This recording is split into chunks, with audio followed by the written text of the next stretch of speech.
अस्सलामुअलैकुम व्यूअर्स। इस inverter racks 2.2 के साथ 330 वाट के 3 अदद सोलर पैनल्स पैरेलल में कनेक्टेड हैं। तो आइए हम देखते हैं कि इसकी एफिशिएंसी क्या है।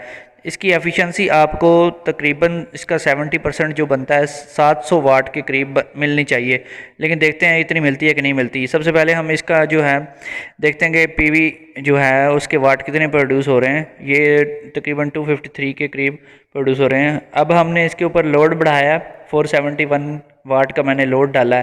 पहले लोड कम चल रहा था, लोड ज़्यादा डाला है तो देखना है कि कोई फ़र्क पड़ता है कि नहीं। अब 9 एम्पेयर से बैटरी आउटपुट दे रही है, यानी कि बैटरी ड्रेन होनी शुरू हो गई है और बैटरी 24 वोल्ट पे आ गई है, लो होती जा रही है। आउटपुट का लोड 423 वाट का है इस टाइम पे।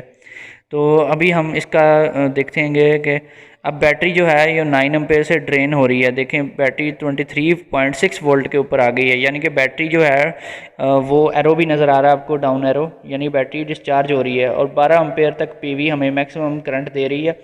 जबकि वाटेज जो हैं वो मैक्सिमम 270 280 290 तक गए हैं, यानी कि 300 वाट से नीचे ही पीवी जो है सोलर पावर दे रही है। और इस टाइम तकरीबन 12:30 बजे का टाइम है और ये देखें 22 वोल्ट के ऊपर बैटरी ड्रेन होना शुरू हो चुकी थी। 22 वोल्ट के ऊपर अब पहुंच चुकी है ड्रेन होती हुई और 21 वोल्ट रह गए हैं, जबकि आउटपुट का लोड हमारा सिर्फ 400 वाट का चल रहा है। और ये 04 का एरर, यानी कि लो बैटरी का एरर आ चुका है और बैटरी 21 वोल्ट से ग्रेजुअली डिक्रीज़ होती होती 20 वोल्ट के ऊपर आ चुकी है।